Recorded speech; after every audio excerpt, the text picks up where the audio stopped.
Picture the scene, the 2nd of January 2021. Treat People with Kindness came out yesterday. I haven't watched it yet. I watched the video. I become obsessed with the aesthetic. I deep dive some more, and I become a Harry Styles stan. My life changed forever. Being around someone constantly who is just themselves no matter what, that is infectious and it spreads. Hi, my name is Eleanor, and today we are deep diving into the aesthetic of Harry Styles.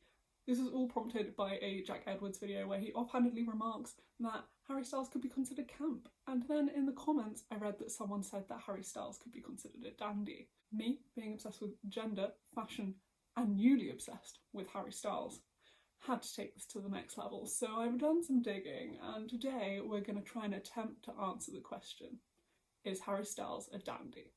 A dandy is a clothes-wearing man, a man whose trade, office and existence consists in the wearing of clothes. When we're talking about a dandy, we're talking about a revolutionary figure, and we're talking about this because their style is independent of that of society. They are transgressing what is expected of masculinity. So dandyism exists a while before this, but it's mainly associated with Beau Brummell, who in the sort of late 1700s, early 1800s, really became the iconic figure of the dandy. He changed men's fashion literally till today. He believed in the idea that men should work so hard on their fashion that they don't stand out at all. And in this idea, he changed the styles of what men wore, but he also kind of made men's fashion bland in a way. He was an absolutely iconic celebrity of his time, and that was because of his style and what came with his style, which was a sense of superiority. He had a sense of being aloof from the rest of society that came with his ability to dress well. And it's this superiority and aloofness that has led to the idea of the dandy quite often being associated with misogyny. It's further entrenched in the likes of Oscar Wilde, who's a very iconic dandy. There is a whole separate conversation we could have about Oscar Wilde and camp and whether it's like satire, but we'll push that aside for now. He wrote some things that are quite derogatory towards women. And of course, Oscar Wilde is known for being a dandy, but he is also known for being gay. And this association between dandies and homosexuals, which kind of was pinnaclized in Oscar Wilde, started a bit earlier. It was around the time that the dandy, in its effeminacy, in its obsession with dress and clothing, became to be associated with gayness because homosexuality was seen as liking effeminate things, and this was kind of a connection that hadn't been made before. But when becoming interested in fashion became associated with being gay, that's when dandies became associated with gayness. But like, of course, this isn't inherent within the figure of a dandy, it's just an association that has built up over time in the way that society associates femininity with homosexuality. But saying this, dandies are definitely queer, and this is queer in an academic sense of the word. So modern scholars talk about dandies in the way that they challenge gender binaries, and there's also been a lot of talk about asexualism within dandyism and how they can be linked together, which is really fascinating.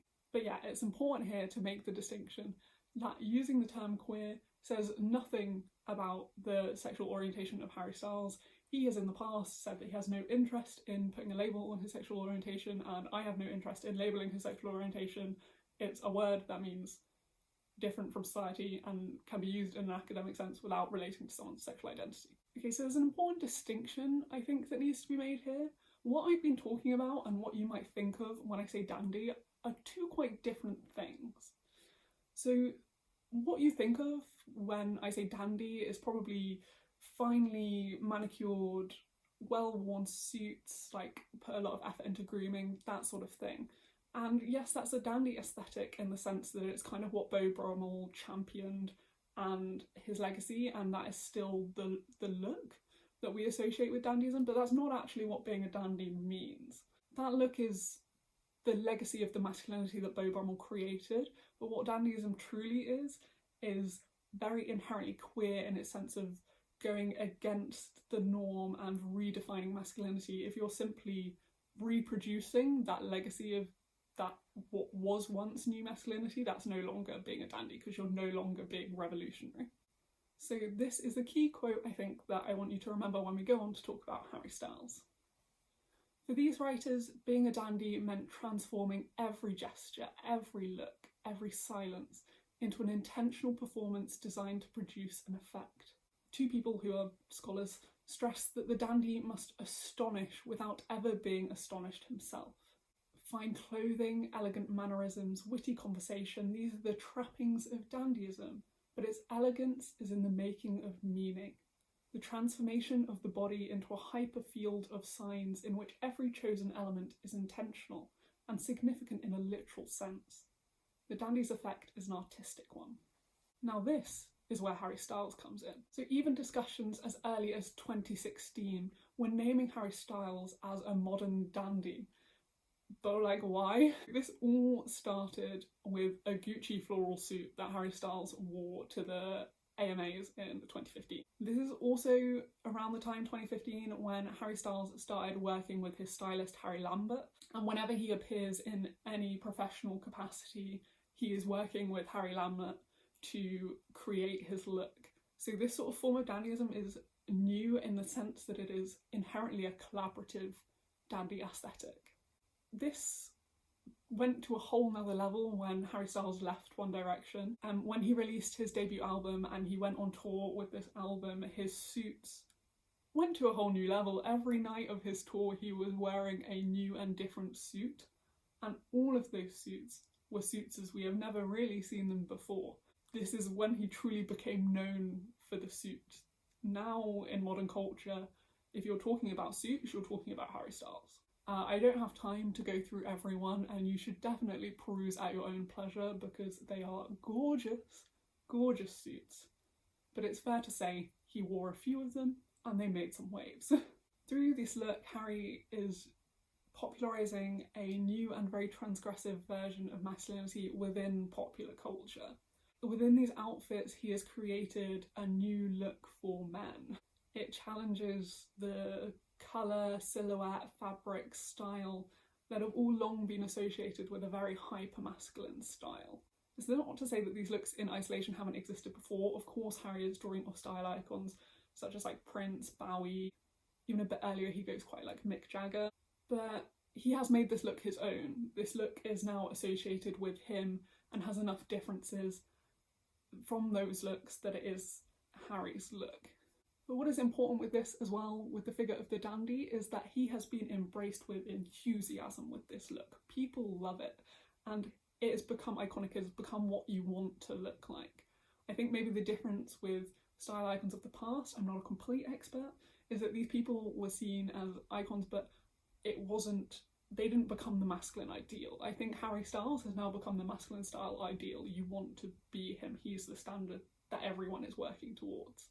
He has like impeccable attention to clothes, and he's also incredibly playful with them. Harry says you can never be overdressed, there is no such thing. He's really embraced this high fashion, high attention to detail look. He's also through this become synonymous with Gucci tailoring, so he is now basically the pinnacle of the suit. Harry is the image of a new era of the way a man can look. But like as I mentioned, dandyism is more than this. Harry might look good, but what about the rest of it? A true dandy, even beyond their clothes, is astonishing. It's in their personality and their persona. And I think this is where Harry Styles is really exciting, because Harry Styles' unique persona is that he respects women, he treats people with kindness, and he has been like a long-standing ally to the LGBTQ+ people and used his voice to help others. His quirk is to be polite and respectful, which is amazing. What's also incredible, I think, is his kindness towards himself. In interviews, he is very kind about his former self and who he was in One Direction and how that played a role in his life. He embraces himself fully and loves himself, which I think is pretty revolutionary. He's kind to his fans, he's kind to interviewers, even when they are way out of line. He respects everyone. He says, I want to make people feel comfortable being whatever they want to be. This blanket acceptance and love is a message that is not associated with masculine ideals in any way and has not been till now, but maybe Harry is changing this. So does Harry have the trappings of dandyism? Most definitely yes. He has the style, he has the persona, he has the wit and the grace and the elegance to be a dandy. But there's another point in that quote that I read out, which is the real essence of it, which separates him from many other figures that we have. Dandyism is, in its essence, the making of meaning. Now, what this means is Harry has to be not just changing or challenging, he has to be providing something new. And as has been hinted throughout all of this, I think what Harry provides that is new is a new man, a new way to be a man, a new way for that gender to look. He is a new kind of man, as Caitlin Moran said. I think it's nice to leave it on a quote by someone who has been quite tied to Harry Styles recently, which is, "It's pretty powerful and extraordinary to see someone in his position redefining what it can mean to be a man with confidence." Harry Styles is a dandy, and that is something we should all be very excited about. Now that I've said all of that, of course I have a little disclaimer, because what would I be without disclaimers? And that is that, of course, dandyism is an aesthetic that has been traditionally long associated with wealthy, affluent, upper-class white men. It's changed a bit more in terms of the sexuality of the men, but it is a very exclusive position that Harry has a lot of privileges that allow him to access. But I think what he's doing in accessing those privileges is using them to be revolutionary and redefine what it means to be a man. And I think in this it's really important not to erase all of the work of people before him that have allowed him to do this and have got society to the stage where he can try and change it from his high level of privilege. And I think a lot of the problems where people can critique it is when other people are talking about Harry without acknowledging that. So it's something to be aware of and to think about. Dandyism is like very racialised. You also might have realised that I haven't talked about music at all. That's mainly because I know fuck all about music. I love his music and I would love to be able to say something insightful about it, but honestly I don't know enough about music history, so if you do, please, and you have insights, like, share them in the comments, please. I would be really interested in learning. So in discussing Harry Styles' dandy aesthetic, you might have noticed we've talked about outfits up until a certain point. And the certain point that we talked about outfits up until is the 2019 Met Gala. And the 2019 Met Gala's theme was, of course, camp.